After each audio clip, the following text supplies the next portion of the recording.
Hey guys, SGT here, and in this video I'm going to do something I rarely do. And what I mean by that is I'm going to be critical of somebody who I actually like quite a bit. I listen to the Adam Carolla podcast. I'm amused by him. I think he's a quick-witted thinker, and I have a lot of admiration for his ability to produce comic material. That said, he's got the #1 podcast in America. He's got a huge audience, and it's my opinion that anybody with a huge audience has an obligation and a responsibility to that audience to try to provide factual information whenever they can.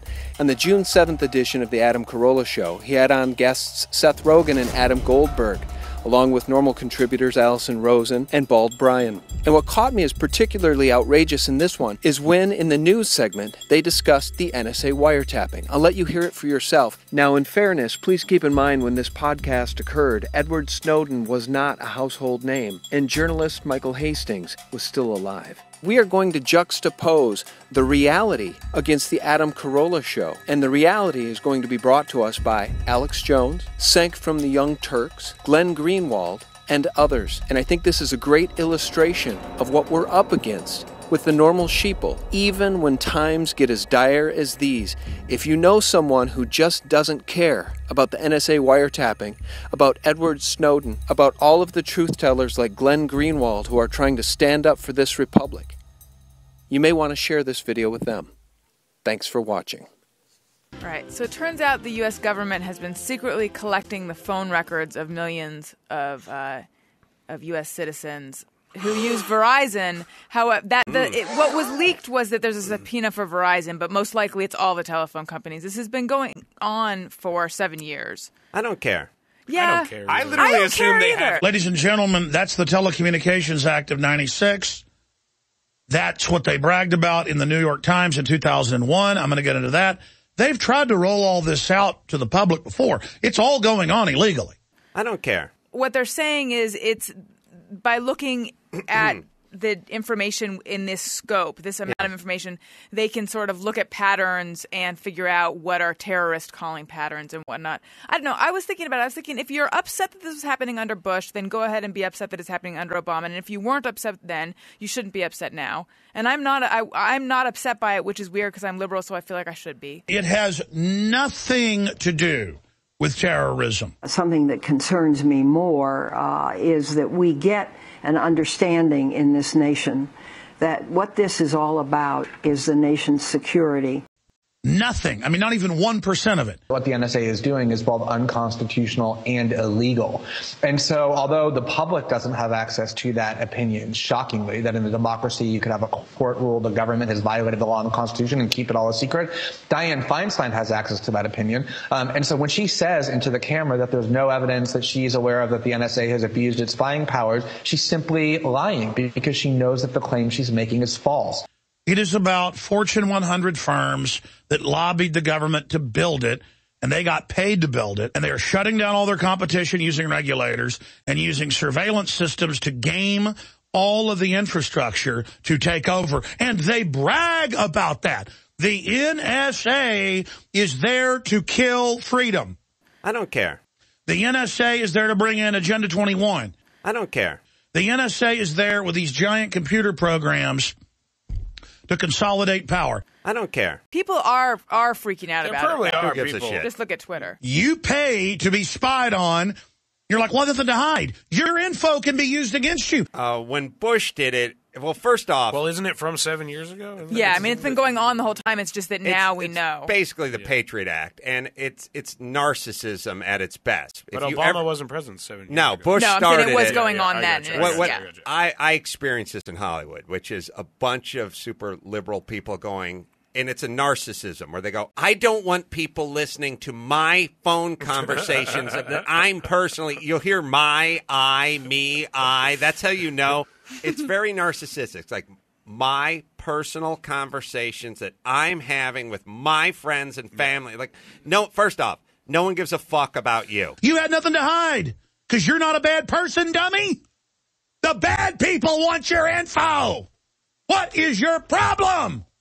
That is why this is a felony. But in terms of what we know at this point, it's not that they're listening in. It's just that they have records of what phone dialed what number and for how long. Says but they probably all are listening to everything, I would imagine. And the assumption is they're looking at email, too. Here's the way it worked. Basically, as I said in my book, when a dude who played golf was in the White House and this came out, everyone screamed like stuck pigs. Now we got a guy in there who shoots hoop, and everyone's kind of cool with it. I was always cool with it because what is the scenario? Who do you know whose door got kicked in by the jackbooted thugs and they tore his computer out, and he's a totally innocent guy? Like, since this started 8-10 years ago, who do you know who's in a gulag somewhere? Well, how would you know? How would you know? I would miss them. That's how. I mean, who do you know that's got their shit fucked with? What is the scenario? Who do you know whose door got kicked in by the jackbooted thugs and they tore his computer out, and he's a totally innocent guy? Stay away from the door, sir. He's got his hand up. You're going to kick my door. You kicked my door down. You kicked my door down. Get on the ground. You kicked my door down. Yes, we did. Get on the ground. No, you have no right to be in here. You have no right to be in here. You have no right to be here. You have no right to be in here. Do not touch her. You are assaulting her.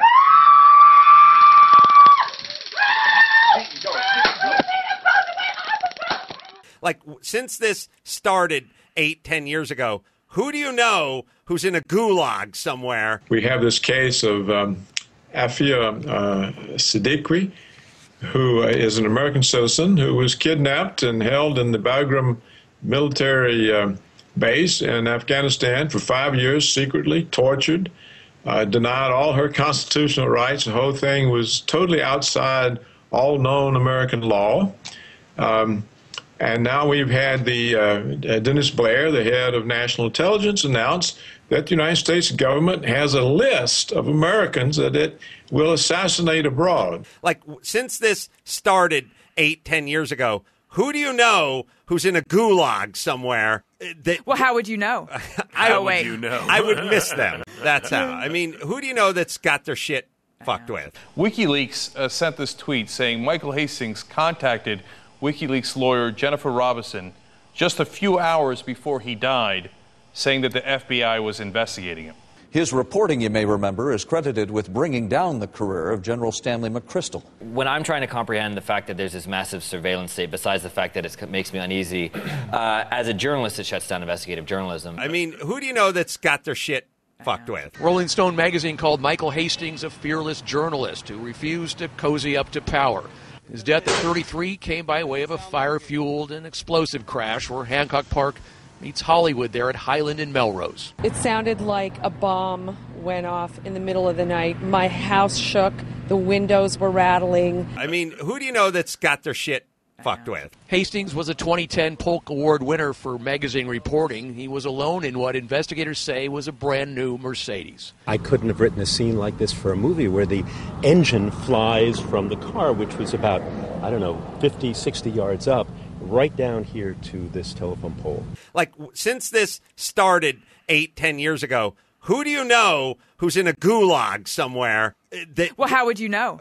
How would you know? I would miss them. That's how. I mean, who do you know that's got their shit fucked with? Michael talked about the war on journalism. And so it's not just that we have a surveillance issue with a Fourth Amendment issue, but it's also an attack on the First Amendment by intimidating the press. Let me go to that clip here. Today, I sort of realized a lot of this came together in the fact that the Obama administration has clearly declared war on the press. The NSA is there to kill freedom. I don't care. People are freaking out about probably it. are Who gives a people. shit? Just look at Twitter. It's declared war on investigative journalists, our sources. This surveillance state, as I have been saying, is there to blackmail and control politicians and judges all the way on up to the presidency. That's what they really do. Has nothing to do with fighting terrorists. They went after, and I know this because I had my hands literally on the paperwork for these sort of things. They went after high-ranking military officers.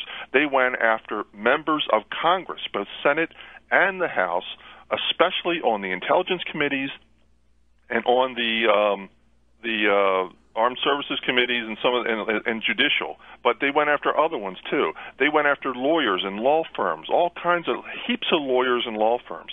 They went after judges. One of the judges is now sitting on the Supreme Court that I had his wiretap information in my hand. Two are former FISA court judges.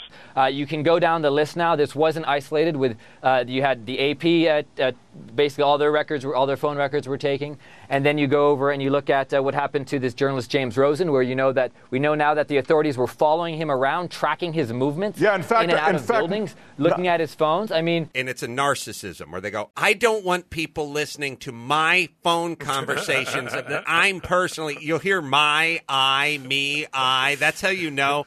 It's very narcissistic. It's like my personal conversations that I'm having with my friends and family. Like, no, first off, no one gives a fuck about you. I think the only recourse to this kind of behavior by the government is to say back to the government, we declare war on you, and from this point forward, we should no longer, as a media as a whole, cooperate in any manner with the government in terms of when we're doing national security stories. We should withdraw all our cooperation, and we should publish everything we know, because it's a free press. It's not a free except for when the government tells me to do it press. And we've been way too easygoing with these guys. We've let them get away with this for years. We've let them tell us what to print, what not to print. And I say be done with it, and everybody should just get together and fire back, because no one else is going to defend the press.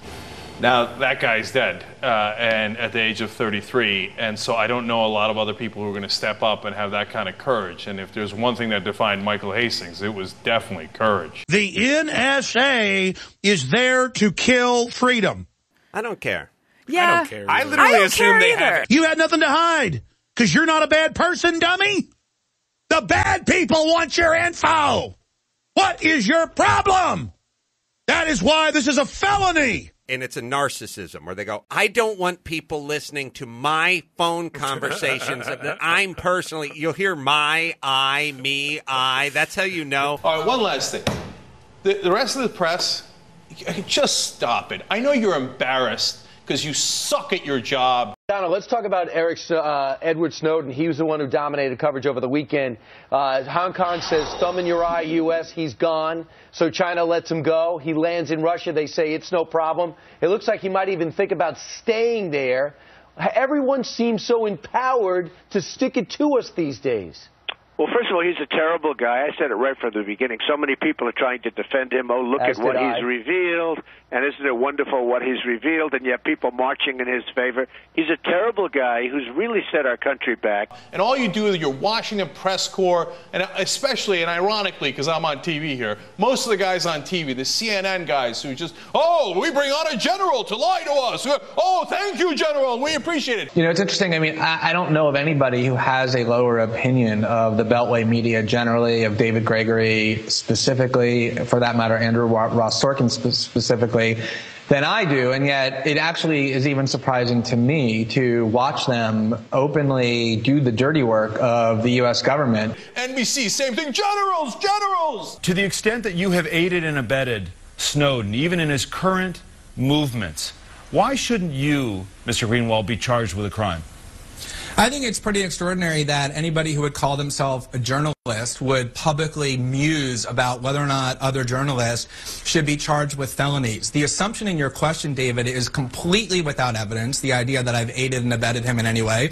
The scandal that arose in Washington before our stories began was about the fact that the Obama administration is trying to criminalize investigative journalism by going through the emails and phone records of AP reporters, accusing a Fox News journalist of the theory that you just embraced, being a co-conspirator with felonies for working with sources. If you want to embrace that theory, it means that every investigative journalist in the United States who works with their sources, who receives classified information, is a criminal. And it's precisely those theories and precisely that climate that has become so menacing in the United States. It's why the New Yorker's Jane Mayer said investigative reporting has come to a standstill, her word, as a result of the theories that you just referenced. Well, the question of who's a journalist may be up to a debate. Hey, I got news for you. The Pentagon's been lying to us for decades. I don't care.